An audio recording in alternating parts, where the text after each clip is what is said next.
Can stress really affect inflammation? And if you have an autoimmune or inflammatory condition, could managing stress actually help you manage your illness more effectively? In today's video, I want to explore an often overlooked part of managing autoimmune and inflammatory conditions, and that's stress. Conditions such as rheumatoid arthritis, lupus, multiple sclerosis, Crohn's disease, ulcerative colitis, and so on involve genuine immune dysfunction and inflammation. And medical treatment is obviously an essential part of managing them.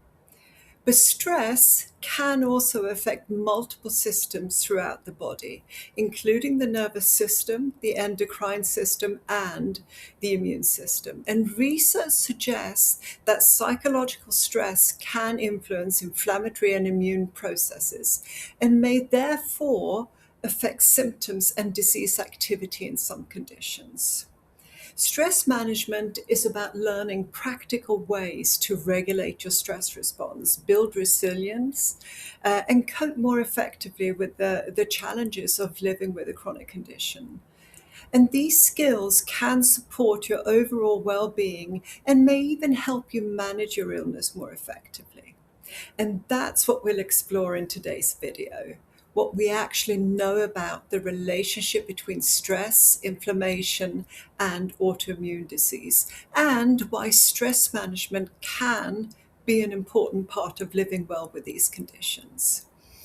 Now, one of the biggest problems in healthcare is the tendency to separate physical health from emotional health.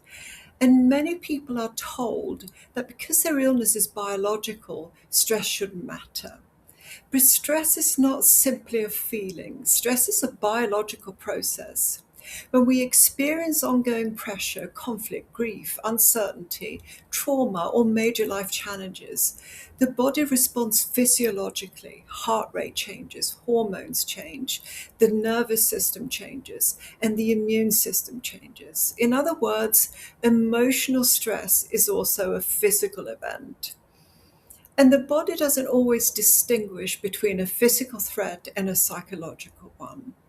Both can activate the same stress response system. Now, the immune system doesn't work in isolation. It's closely connected to both the nervous system and the hormonal system. When the brain perceives a threat, it activates what we often call the stress response. This involves the sympathetic nervous system, sometimes referred to as the fight and flight response, as well as the hypothalamic pituitary adrenal axis, or the HPA axis. In the short term, this response is actually really helpful. It's designed to protect us. The problem arises when stress becomes chronic and when the body remains in a prolonged state of threat. And the stress response can then become dysregulated. And over time, hormones such as cortisol may become less effective at carrying out their normal regulatory functions.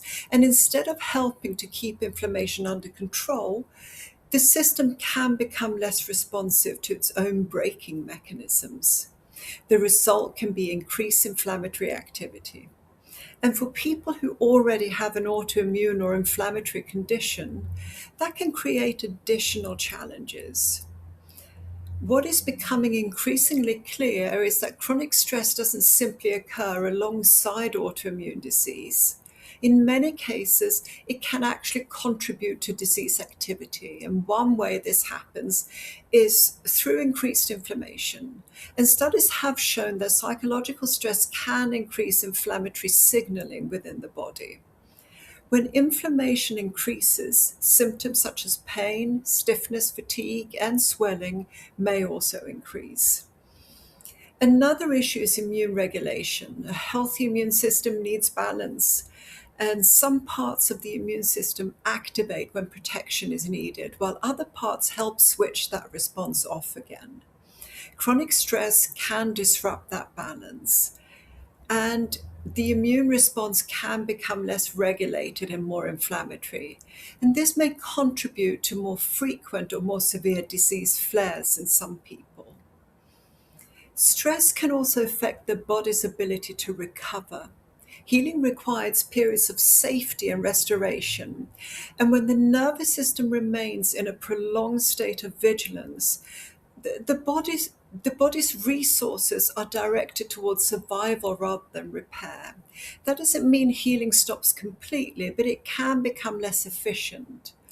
Recovery from inflammation may take longer, fatigue may become more persistent, and the body may have greater difficulty restoring balance after periods of illness or flare activity. Now, stress also influences how we experience symptoms, and this is particularly important when it comes to pain and fatigue. As I've discussed in previous videos, the nervous system can become increasingly sensitive over time. And when stress remains high, pain processing systems may become more reactive. The brain and the nervous system begin amplifying signals that they interpret as threatening. This doesn't mean that the pain is imagined. It means that the nervous system has become more protective. And as a result, pain, fatigue, sensitivity, and other symptoms can become more intense, even when inflammatory disease activity appears relatively stable. And this is one reason why symptom severity and disease activity don't always match perfectly. So, what does all this mean in practical terms? Well, it means that stress management isn't simply about feeling calmer, and it's certainly not about thinking positively all the time. Stress management is really about supporting the body's regulatory systems. It's about helping the nervous system spend more time in states of safety rather than survival. And research suggests that strategies such as mindfulness practice, gentle physical activity if it's possible, adequate rest, social support, and developing effective coping skills can help reduce the impact of stress and support well-being and symptom management. Some studies have even found improvements in pain, fatigue, and inflammatory markers, and overall quality of life. And stress management may also improve sleep and reduce the burden of depression and anxiety that often accompany chronic illness. And I also think it's important to emphasize something here. Recognizing the role of stress does not make autoimmune disease any less biological. It doesn't mean symptoms are all in your head, and it certainly doesn't mean patients are responsible for causing their illness. What it does mean is that the immune system, the nervous system, and the endocrine system and psychological experiences are deeply interconnected. We are not separate systems operating independently. We are whole human beings. And when we acknowledge that complexity, we open the door to more effective and compassionate care. So if you live with an autoimmune or immune-mediated inflammatory condition, stress management is more than just an optional extra. It's one way of supporting the biological systems that influence inflammation, healing, pain, fatigue, and overall health.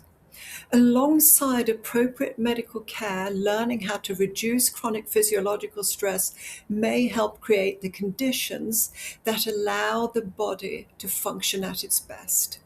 We can't always change the illness itself, but we can often change how much stress adds to the burden.